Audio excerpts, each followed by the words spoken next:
नमस्कार दोस्तों, स्वागत है आपका हमारे YouTube channel Patel sir UP पर। आज हम लोग मनोविज्ञान के 50 क्वेश्चन तक करेंगे। ये पीडीएफ लगभग 200 से 300 क्वेश्चन की है। इसको हम लोग 50 क्वेश्चन आज करेंगे, 50 अगले दिन कल करते हैं।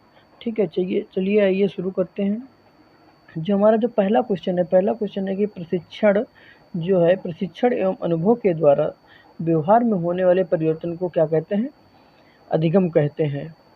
तो ये कथन किसका है? ऑप्शन नंबर ए गेट्स का है, ऑप्शन बी काल्विन का है, ऑप्शन सी है स्किनर का है, ऑप्शन डी प्रेसी का है। इसका कौन सा ऑप्शन सही है? इसका ऑप्शन नंबर ए, यानी ये कथन किसका है? गेट्स का है। गेट्स ने क्या कहा था? गेट्स ने कहा था कि प्रशिक्षण एवं अनुभव के द्वारा व्यवहार में होने वाले परिवर्तन को हम लोग क्या कहते हैं? उसको कहते हैं अधिगम। चलिए आते हैं दूसरे क्वेश्चन पर। जो हमारा दूसरा क्वेश्चन है कि कोई भी बालक सीखना शुरू करता है। पहला ऑप्शन क्या है कि जब उसे विद्यालय में प्रवेश दिलाया जाता है। दूसरा ऑप्शन है जब वह बोलना शुरू करता है। तीसरा ऑप्शन है जब वह घर से बाहर निकलता है। या चौथा ऑप्शन है कि वह बच्चा होता है अपने जन्म से ही बोलना शुरू कर देता है। तो इसका ऑप्शन ऑप्शन नंबर डी, यानी चौथा, ये ऑप्शन सही है। बच्चा क्या होता है? जन्म से ही बोलता है। कि उसके बोलने मतलब क्या होता है कि वो जब बोलता है तो बलबलाता है, यानी कि रोता है। अगर उसको कुछ मांगना होता है तो वो अपना मांगने की प्रक्रिया को कैसे व्यक्त करता है? वो रो के व्यक्त करता है। चलिए आते हैं अगले क्वेश्चन पे। जो हमारा अगला क्वेश्चन है वो क्षमता का जो विकास है, क्षमता के विकास का जो दूसरा नाम है वो क्या है? ऑप्शन ए अनुभव है, ऑप्शन बी परिपक्वता है, ऑप्शन सी शारीरिक विकास है, ऑप्शन डी कौशल विकास है। कि क्षमता के विकास का दूसरा नाम क्या है? कौशल विकास है। इसका ऑप्शन नंबर कौन सा है? ऑप्शन नंबर डी, यानी चौथा ऑप्शन सही है। आते हैं अगले क्वेश्चन पे। अगला क्वेश्चन है कि मनोविज्ञान ने शिक्षा को केंद्र बना दिया है। ऑप्शन ए पाठचर्या केंद्रित, ऑप्शन बी शिक्षक केंद्रित, ऑप्शन सी बाल केंद्रित, ऑप्शन डी विषय केंद्रित। तो इसका कौन सा ऑप्शन सही है? इसका ऑप्शन नंबर 3, यानी जो शिक्षा है वो कौन सी हो चुकी? वो बाल केंद्रित शिक्षा हो चुकी है। चलिए आते हैं अगले क्वेश्चन पे। हमारा जो अगला क्वेश्चन है कि निम्नलिखित में से कौन सा कथन रायबर्न के अनुसार शिक्षा के 3 संबंधों में सम्मिलित नहीं है? पहला कौन सा है? बच्चे और शिक्षक में संबंध। दूसरा बच्चे और समाज में संबंध। तीसरा ऑप्शन है शिक्षक और विषय में संबंध। चौथा है विषय और बच्चे में संबंध। इसका कौन सा ऑप्शन सही? इसका ऑप्शन नंबर डी, ये गलत है कि शिक्षक और विषय में संबंध। ये ऑप्शन गलत। अगर ये ऑप्शन गलत है तो इसलिए कौन सा ऑप्शन सही होगा? तीसरा ऑप्शन सही होगा। चलिए आते हैं अगले क्वेश्चन पे। जो हमारा अगला क्वेश्चन है कि अधिगम प्रतिफल का तात्पर्य है। ऑप्शन ए बालक के व्यवहार में होने वाले परिवर्तन, ऑप्शन बी बालक की शिक्षण विधियों में परिवर्तन, ऑप्शन सी पाठ्य वस्तु का परिमार्जन, ऑप्शन डी उपर्युक्त में से कोई नहीं। यह क्या? अधिगम प्रतिफल का तात्पर्य क्या होता है? कि बालक के व्यवहार में होने वाला परिवर्तन। इसका कौन सा ऑप्शन सही? इसका ऑप्शन नंबर ए सही है। चलिए आते हैं अगले क्वेश्चन पे। जो हमारा अगला क्वेश्चन है वो है कि निम्नलिखित में से कौन सा किशोरावस्था का लक्षण नहीं है? ऑप्शन ए शारीरिक परिवर्तन, ऑप्शन बी व्यवहार में स्थिरता, ऑप्शन सी अस्थिरता की समस्या, ऑप्शन डी संवेगात्मक समस्याएं। तो कौन सा ऑप्शन सही है इसका कि कौन सा किशोरावस्था का लक्षण नहीं? वो है व्यवहार में स्थिरता। ये ऑप्शन इसका सही है, क्योंकि ये किशोरावस्था को कोई लक्षण नहीं होता है। चलिए आते हैं अगले क्वेश्चन पे। जो हमारा अगला क्वेश्चन है कि शिक्षा मनोविज्ञान शिक्षक को मदद करता है। ऑप्शन ए बालक विकास का ज्ञान प्राप्त करने में, ऑप्शन बी बाल स्वभाव तथा व्यवहार जानने में। बाल स्वभाव नहीं, यहाँ पे क्या होगा? बालक का स्वभाव तथा व्यवहार जानने में। ऑप्शन सी बच्चों के चरित्र निर्माण में, ऑप्शन डी उपर्युक्त सभी के लिए। शिक्षा मनोविज्ञान शिक्षक को मदद करता है किसमें? बाल बालक को ज्ञान प्राप्त कराने में मदद करता है। बाल विकास और बालक के स्वभाव और व्यवहार का जानने में मदद करता है। बच्चों के चरित्र निर्माण के लिए भी मदद करता है। इसका कौन सा ऑप्शन सही होगा? इसका ऑप्शन नंबर डी यानी चौथा ऑप्शन ये सही है। चलिए आते हैं अगले क्वेश्चन पे, जो हमारा अगला क्वेश्चन है कि निम्नलिखित में से कौन सा शिक्षा मनोविज्ञान अध्ययन की वस्तुनिष्ठ विधि नहीं है? ऑप्शन ए प्रयोगात्मक विधि, ऑप्शन बी उपचारात्मक शिक्षण, ऑप्शन सी आत्मनिरीक्षण विधि, ऑप्शन डी निरीक्षण विधि। इसका कौन सा ऑप्शन सही है? ये आत्मनिरीक्षण विधि जो होती है ये वस्तुनिष्ठ विधि नहीं होती है, इसलिए इसका कौन सा ऑप्शन सही है? ऑप्शन नंबर 3 ये सही है। आते हैं अगले क्वेश्चन पे। अगला हमारा क्वेश्चन है कि निम्नलिखित में से किसमें मूल प्रवृत्ति संबंध संवेग से मेल नहीं खाती है?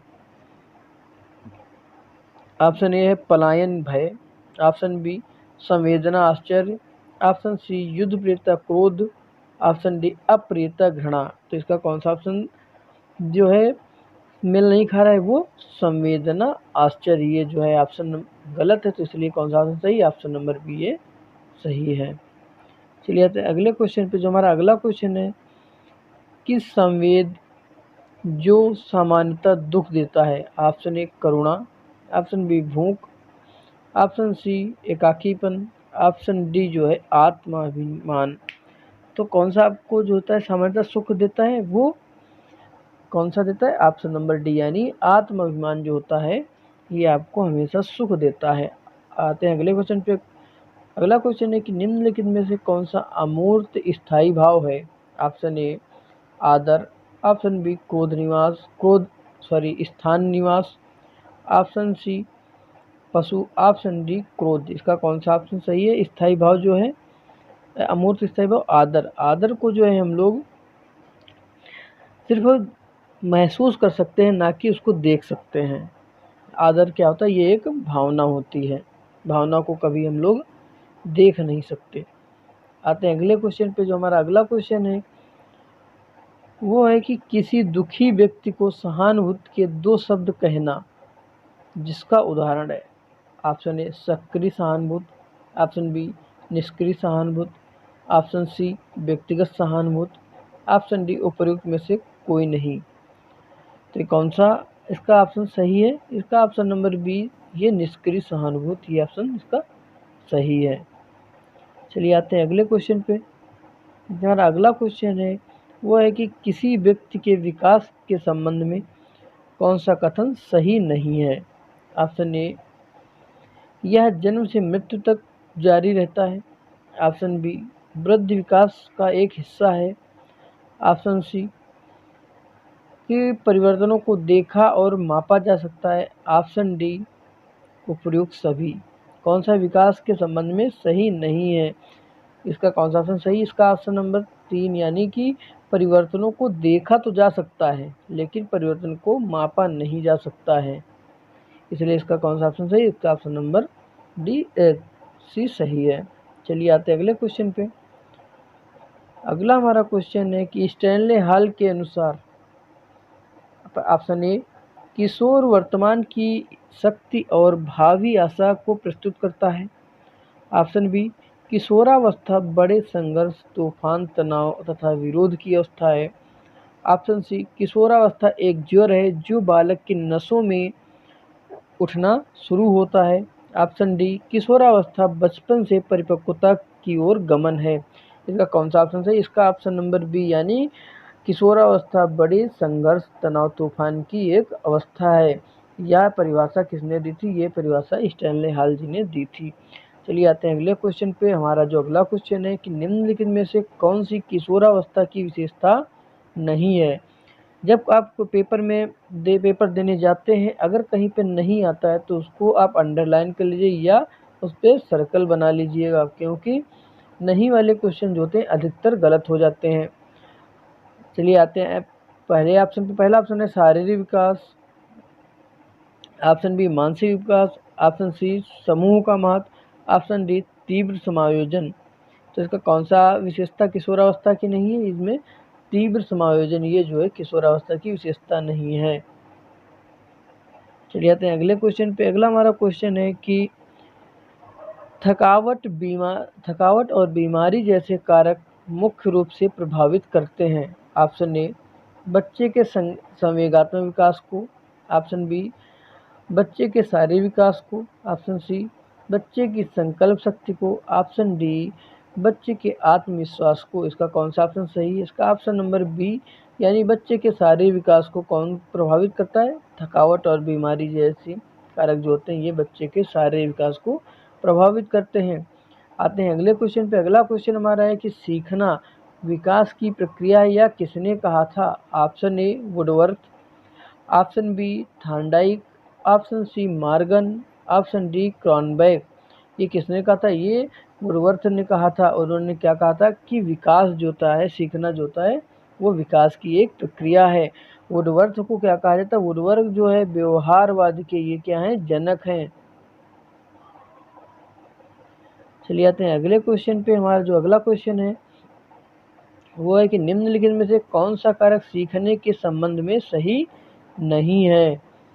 ऑप्शन ए सीखना कुछ नहीं करना है, ऑप्शन बी सीखना अनुभवों का संगठन है, ऑप्शन सी सीखना बिना किसी उद्देश्य के भी हो सकता है, ऑप्शन डी सीखने की असफलताओं के कारण समझने की असफलताएं हैं। इसका कौन सा ऑप्शन है? इसका ऑप्शन सी सही, यानी सीखना बिना किसी उद्देश्य के कारण भी हो सकता है। जैसे आप कहीं जा रहे हैं तो आपको कुछ ना कुछ देखने को मिलता है, तो उससे क्या मिलती है? आपको एक सीख मिल जाती है। आते हैं अगले क्वेश्चन पे। जो हमारा अगला क्वेश्चन है कि निम्नलिखित में से कौन सा अधिगम का मुख्य थॉर्नडाइक का नियम है? ऑप्शन ए उपयोग का नियम, ऑप्शन बी अभ्यास का नियम, ऑप्शन सी आत्मीकरण का नियम, ऑप्शन डी मनोवृत्ति का नियम। इसका कौन सा ऑप्शन सही है? ऑप्शन नंबर बी, ये थॉर्नडाइक का मुख्य नियम है। थॉर्नडाइक ने क्या किया था? थॉर्नडाइक ने मुख्य नियम कितने दिए थे? इन्होंने 3 मुख्य नियम दिए थे। पहला कौन सा नियम था? पहला इनका नियम था प्रभाव का नियम। फिर दूसरा कौन सा था? वो था अभ्यास का नियम। और तीसरा कौन सा नियम था इनका?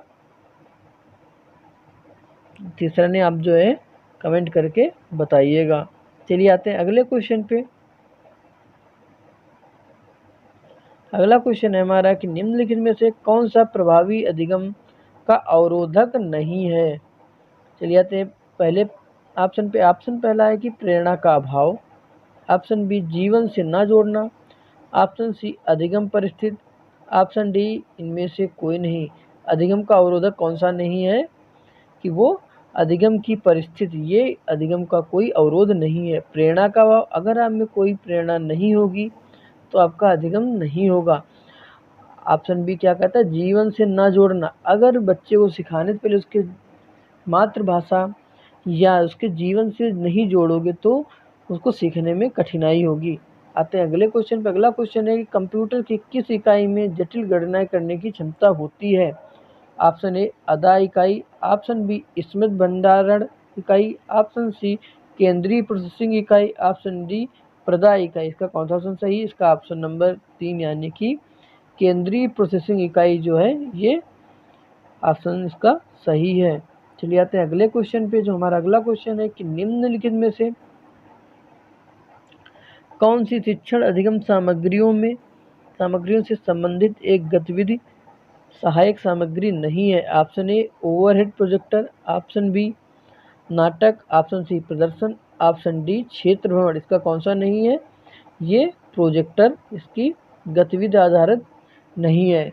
आते हैं अगला क्वेश्चन पे। अगला क्वेश्चन है कि कक्षा कक्ष में संप्रेषण का या संप्रेषण के प्रकार हैं। ऑप्शन ए शाब्दिक अंतःक्रिया, ऑप्शन बी अशाब्दिक अंतःक्रिया, ऑप्शन सी 1 व 2, ऑप्शन डी इनमें से कोई नहीं। तो इसका कौन सा ऑप्शन सही? अशाब्दिक अंतःक्रिया और शाब्दिक अंतःक्रिया, ये दोनों ऑप्शन इसके सही हैं। ये दोनों किसके प्रकार हैं? ये संप्रेषण के प्रकार हैं। चलिए आते हैं अगले क्वेश्चन पे। अगला क्वेश्चन है कि अनुदेशन का प्रणाली उपागम है। ऑप्शन ए शिक्षक केंद्रित है, ऑप्शन बी बाल केंद्रित है, ऑप्शन सी कक्षा कक्ष केंद्रित है, ऑप्शन डी समस्या केंद्रित है। इसका कौन सा ऑप्शन सही? इसका ऑप्शन डी, यानी समस्या केंद्रित, ये शिक्षण प्रणाली का एक उपागम है। चलिए आते हैं अगले क्वेश्चन पे। अगला क्वेश्चन है कि समूह गतिविधियों द्वारा सीखने का उदाहरण है। ऑप्शन ए वाद विवाद विधि, ऑप्शन बी कार्यशाला विधि, ऑप्शन सी विचार गोष्ठी विधि, ऑप्शन डी ये सभी। इसका कौन सा ऑप्शन सही? इसका ऑप्शन नंबर डी सही है, क्योंकि समूह वाद विवाद भी समूह में होता है, कार्यशाला विधि में आपको ग्रुप बना दिए जाते हैं, और विचार गोष्ठी में भी आपको एक समूह में ही सीखने को मिलता है। चलिए आते हैं अगले क्वेश्चन पे। दोस्तों अगला हमारा क्वेश्चन है कि समायोजन के संदर्भ में निम्नलिखित में से क्या सही नहीं है? ऑप्शन ए यह संतुलन प्रदान करता है, ऑप्शन बी यह समस्या का समाधान करता है, ऑप्शन सी यह निरंतर चलने वाली प्रक्रिया नहीं है, ऑप्शन डी समायोजन की अनुपस्थिति में व्यक्ति तनाव संघर्ष से जो होता है ये घिरा रहता है। तो इसका कौन सा ऑप्शन सही है? ये इसका option number D option number C यह निरंतर चलने वाली प्रक्रिया नहीं है, ये ऑप्शन जो है इसका सही है। चलिए आते हैं अगले क्वेश्चन पे। जो हमारा अगला क्वेश्चन है कि अधिगम को प्रभावित करने वाले पर्यावरणीय कारकों में से एक है। ऑप्शन ए मानसिक परिवेश सामाजिक परिवेश, ऑप्शन बी थकावट, ऑप्शन सी मानसिक स्तर, ऑप्शन डी इनमें से कोई नहीं। तो अधिगम को प्रभावित करने वाले पर्यावरणीय कारकों में से कौन सा एक है? वो है सामाजिक परिवेश। ये मानसिक स्तर और थकावट ये जो हैं किसको प्रभावित करते हैं? ये मानसिक क्रिया को प्रभावित करते हैं। चलिए आते हैं अगले क्वेश्चन पे। अगला क्वेश्चन है कि निम्नलिखित में से कौन सा मानसिक रूप से स्वस्थ व्यक्ति का लक्षण नहीं है? ऑप्शन ए सहनशीलता, ऑप्शन बी आत्मविश्वास, ऑप्शन सी संवेगात्मक परिपक्वता, ऑप्शन डी ये सभी। इनमें से मानसिक रूप से स्वस्थ व्यक्ति का लक्षण कौन सा है? ये सभी है। सहनशीलता, आत्मविश्वास और संवेगात्मक परिपक्वता ये सभी क्या हैं? मानसिक रूप से स्वस्थ व्यक्ति के लक्षण हैं। चलिए आते हैं अगले क्वेश्चन पे। जो हमारा अगला क्वेश्चन है कि निमित्तवाद के संदर्भ में कौन सा कथन गलत है? ऑप्शन ए ज्ञान का संचरण आवश्यक रूप से शिक्षक द्वारा किया जाना चाहिए, ऑप्शन बी नवीन ज्ञान का सृजन पूर्व ज्ञान के आधार पर होता है, ऑप्शन सी अधिगमकर्ता ज्ञान का सृजन कर सकता है, ऑप्शन डी अधिगमकर्ता स्वयं के अधिगम के लिए सक्रिय रूप से क्या होता है? उत्तरदायी होता है। इसका कौन सा ऑप्शन सही? इसका ऑप्शन नंबर एक ये सही है कि ज्ञान का संचरण जो होता है आवश्यक रूप से शिक्षक के द्वारा किया जाना चाहिए या किया जाता है। चलिए आते हैं अगले क्वेश्चन पे। जो हमारा अगला क्वेश्चन है वो है कि कक्षा में परस्पर संवाद से क्या उभर कर आना चाहिए? ऑप्शन ए विवाद, ऑप्शन बी सूचना, ऑप्शन सी विचार, ऑप्शन डी तर्क वितर्क। तो इसमें संवाद से क्या उभर के आना चाहिए? वो आने चाहिए विचार। सभी बच्चे अपने अपने विचार रखते हैं। चलिए आते हैं अगले क्वेश्चन पे। अगला क्वेश्चन है कि छात्र की विद्यालय उपलब्धि निर्भर करती है। ऑप्शन ए स्वप्रत्यय, बुद्धि, रुचि, प्रेरणा, ऑप्शन बी रुचि, बुद्धि, अभिप्रेरणा, लिंग, ऑप्शन सी अभियोग्यता, बुद्धि, अभिप्रेरणा, जाति, ऑप्शन डी रुचि, बुद्धि, शारीरिक बनावट, अभिप्रेरणा। इसका कौन सा ऑप्शन सही? इसका ऑप्शन नंबर ए यह जो है सही है। चलिए आते हैं अगले क्वेश्चन पे। जो हमारा अगला क्वेश्चन है कि बुद्धि का द्विकारक सिद्धांत किसने दिया था? ऑप्शन ए टर्मन ने, ऑप्शन बी स्पीयरमैन ने, ऑप्शन सी गिलफोर्ड ने, ऑप्शन डी बिने ने। तो बुद्धि का द्विकारक सिद्धांत किसने दिया था? वो स्पीयरमैन ने दिया था। चलिए आते हैं अगले क्वेश्चन पे। अगला क्वेश्चन है संप्रेषण का अर्थ है। ऑप्शन ए सूचना का आदान प्रदान करना, ऑप्शन बी शिक्षा एवं प्रशिक्षण, ऑप्शन सी अभिप्रेरणा, ऑप्शन डी उपर्युक्त सभी। इसका कौन सा ऑप्शन सही? इसका ऑप्शन नंबर डी यानी उपर्युक्त सभी ये सही जो है संप्रेषण के कार्य हैं। चलिए आते हैं अगले क्वेश्चन पे। जो हमारा अगला क्वेश्चन है वो है कि कक्षा कक्ष शिक्षण होना चाहिए। ऑप्शन ए तीव्र होना चाहिए, ऑप्शन बी संवाद मूलक होना चाहिए, ऑप्शन सी सरल होना चाहिए, ऑप्शन डी एक तरफा होना चाहिए। कक्षा कक्ष का शिक्षण कैसा होना चाहिए? वो संवाद मूलक होना चाहिए, यानी कि इसका कौन सा ऑप्शन सही है? ऑप्शन नंबर बी ये सही है। आते हैं अगले क्वेश्चन पे। अगला क्वेश्चन है कि किशोर किशोरियों के संदर्भ में सर्वोत्तम समूह चयनित कीजिए। ऑप्शन ए तार्किकता, अमूर्त चिंतन, निर्णय शक्ति, ऑप्शन बी आदर्शवादी, श्रेष्ठ समायोजन, स्वसम्मान। ऑप्शन सी निरीक्षण, विद्रोह की भावना, दोहराने की प्रवृत्ति। ऑप्शन डी दर्शन, सुसमायोजन और समाज की भावना, समाज सेवा की भावना। इसका कौन सा ऑप्शन सही? इसका जो है ऑप्शन नंबर ए यानी तार्किकता, अमूर्त चिंतन और निर्णय शक्ति, ये जो है आपके सही हैं। चलिए आते हैं अगले क्वेश्चन पे। जो हमारा अगला क्वेश्चन है कि किसी कार्य को करने की विशिष्ट क्षमता को कहते हैं। ऑप्शन ए अभिरुचि कहते हैं, ऑप्शन बी प्रत्यक्षीकरण कहते हैं, ऑप्शन सी अभियोग्यता कहते हैं, ऑप्शन डी अभिवृत्ति कहते हैं। विशिष्ट योग्यता को क्या कहते हैं? अभियोग्यता कहते हैं। चलिए आते हैं अगले क्वेश्चन पे। अगला क्वेश्चन, एक विद्यार्थी बीएड में प्रवेश परीक्षा देता है और असफल रहता है। वह सबसे कहता है कि मैं अध्यापक बनना ही नहीं चाहता हूँ। यह उदाहरण है। ऑप्शन ए उदात्तीकरण, ऑप्शन बी प्रक्षेपण, ऑप्शन सी युक्तिकरण, ऑप्शन डी जो है तदात्मीकरण।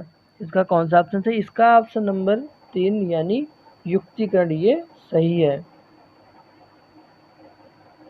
चलिए आते हैं अगले क्वेश्चन पे। हमारा जो अगला क्वेश्चन है कि अच्छे मानसिक स्वास्थ्य के संकेतक हैं। ऑप्शन ए दूसरों की आलोचना करना, ऑप्शन बी जिद्दी प्रवृत्ति, ऑप्शन सी दिवा स्वप्न, ऑप्शन डी संवेग नियंत्रण। अच्छे मानसिक स्वास्थ्य के कौन से संकेत हैं? वो है सांवेगिक नियंत्रण। चलिए आते हैं अगले क्वेश्चन पे। अगला क्वेश्चन है कि कंप्यूटर का मस्तिष्क कहलाता है। Option A motherboard, option B CPU, option C RAM, option D ROM. इसका कौन सा ऑप्शन है? इसका ऑप्शन नंबर बी यानी सीपीयू को क्या कहा जाता है? वो कंप्यूटर का मस्तिष्क किसे कहते हैं? सीपीयू को कहा जाता है। चलिए आते हैं अगले क्वेश्चन पे। जो हमारा अगला क्वेश्चन है कि कंप्यूटर की विशिष्ट योग्यता है, कंप्यूटर की विशिष्ट विशेषता है। ऑप्शन ए गति, ऑप्शन बी संभरण, ऑप्शन सी परिशुद्धता, ऑप्शन डी उपयुक्त सभी। इसका कौन सा सही? इसका ऑप्शन नंबर डी यानी उपयुक्त सभी, ये क्या है? कंप्यूटर की विशेषताएं हैं। चलिए आते हैं अगले क्वेश्चन पे। जो हमारा अगला क्वेश्चन है वह है कि कंप्यूटर सह अधिगम की विशेषता है। ऑप्शन ए शिक्षण कार्य आसान हो जाता है, ऑप्शन बी पाठ्यक्रम आसानी से पूरा हो जाता है, ऑप्शन सी प्रतिभाशाली बालकों के लिए उपयोगी है, ऑप्शन डी विद्यार्थी अपनी गति से सीखते हैं। कौन सा इसका ऑप्शन सही? इसका ऑप्शन विद्यार्थी जो होते हैं क्या करते हैं? एक गति से अपनी गति से सीखते हैं, जिसकी जैसी क्षमता होती है वो वैसा अधिग्रहण करता है। चलिए आते हैं अगले क्वेश्चन पे। जो हमारा अगला क्वेश्चन है वो है कि निम्नलिखित में से वृद्धि और विकास के कारकों के कौन से आयाम एक दूसरे से जुड़े हैं? ऑप्शन ए शारीरिक, ऑप्शन बी बौद्धिक, ऑप्शन सी सामाजिक, ऑप्शन डी संवेगात्मक और ऑप्शन ई नैतिक। इसका कौन सा ऑप्शन सही है? उसका ऑप्शन नंबर डी ये सही, क्योंकि जो वृद्धि और विकास एक दूसरे से शारीरिक रूप से जुड़े हैं, बौद्धिक रूप से भी जुड़े हैं, सामाजिक रूप से जुड़े और संवेगात्मक रूप से जुड़े तथा जो है ये नैतिक रूप से भी जुड़े हैं। चलिए आते हैं अगले क्वेश्चन पे। साथियों हमारा अगला क्वेश्चन है कि निम्न में से कौन सी दृश्य श्रव्य सुविधा अधिगम हेतुओं के असरकारक हेतुओं को संतुष्ट करती है? कौन? दृश्य और श्रव्य। ऑप्शन ए रेडियो, ऑप्शन स्थिर चित्र, option B tape recorder, option D television. तो कौन सा है ये असरकारक है? दृश्य और श्रव्य सुविधा। रेडियो कौन सी है? ये है श्रव्य है। स्थिर चित्र ये कौन सा है? ये दृश्य है। टेप रिकॉर्डर क्या है? ये श्रव्य है। और टेलीविज़न क्या है? ये दृश्य और श्रव्य है। तो कौन सा ऑप्शन सही? इसका ऑप्शन नंबर डी यानी सभी ऑप्शन सही हैं। चलिए आते हैं अगले क्वेश्चन पे। जो हमारा अगला क्वेश्चन हुआ है कि मस्तिष्क का ध्वमुखी सिद्धांत के अनुसार होता है बाईं से दाईं ओर, पैर से सिर की ओर, ऑप्शन सी बाईं से दाईं ओर, ऑप्शन डी सिर से पैर की ओर। मस्तिष्काभिमुखी क्या होता है, ये सिर से पैर की ओर होता है। चलिए आते हैं अगले क्वेश्चन पे। अगला क्वेश्चन है कि प्रशिक्षण एवं अभ्यास संबंधित है। ऑप्शन ए संज्ञानात्मकवाद से, ऑप्शन बी व्यवहारवाद से, ऑप्शन सी निर्मितवाद से, ऑप्शन डी ऊपर में से कोई नहीं। तो इसका कौन सा ऑप्शन है, इसका ऑप्शन नंबर बी यानी व्यवहारवाद, ये ऑप्शन सही है। चलिए आते हैं अगले क्वेश्चन पे। जो हमारा अगला क्वेश्चन है वो है कि निम्नलिखित में से कौन सा ऑपरेटिंग सिस्टम नहीं है। Option A IBM AIX, option B Firefox, option C Linux, option D Unix. तो इसमें कौन सा ऑपरेटिंग सिस्टम नहीं, ऑप्शन फायरफॉक्स ये ऑपरेटिंग सिस्टम नहीं है। ये क्या है, ये एक एप्लीकेशन यानी सर्च इंजन है या सर्च ब्राउज़र है। चलिए आते हैं अगले क्वेश्चन पे। अगला क्वेश्चन है कि कंप्यूटर वायरस क्या है। ऑप्शन ए हार्डवेयर है, ऑप्शन बी बैक्टीरिया है, ऑप्शन सी जो सॉफ्टवेयर है, ऑप्शन डी इनमें से कोई नहीं। तो इसका कौन सा ऑप्शन सही, इसका ऑप्शन नंबर सी यानी कि ये क्या है, ये एक सॉफ्टवेयर है। चलिए आते हैं अगले क्वेश्चन पे। अगला क्वेश्चन है हमारा कि लिंगुआ फोन उदाहरण है। ऑप्शन ए श्रव्य सामग्री का, ऑप्शन बी दृश्य श्रव्य सामग्री का, ऑप्शन सी दृश्य सामग्री का, ऑप्शन डी क्रियाकलाप सामग्री का। इसका कौन सा ऑप्शन सही, इसका ऑप्शन नंबर ए यानी ये श्रव्य सामग्री का उदाहरण है। चलिए आते हैं अगले क्वेश्चन पे। और ये आज का कौन सा क्वेश्चन, ये आज का आखिरी क्वेश्चन है। निम्नलिखित में से कौन सा एक अन्य विकल्पों में से संबंध नहीं है। ऑप्शन ए प्रश्नोत्तर सत्रों को संगठित करना, ऑप्शन बी स्व आकलन के कौशल को परिमार्जित करना, ऑप्शन सी प्रकरण पर विद्यार्थियों की प्रतिक्रिया लेना, ऑप्शन डी प्रश्नोत्तरी परिचालन करना।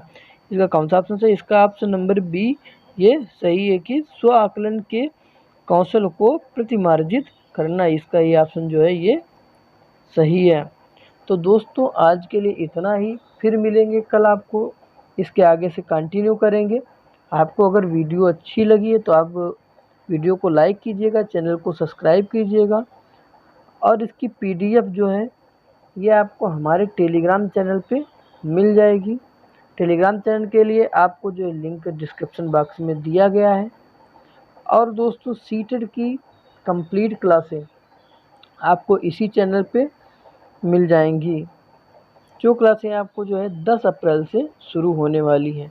तो दोस्तों आज के लिए इतना ही, फिर मिलते हैं कल, तब तक के लिए बहुत बहुत धन्यवाद।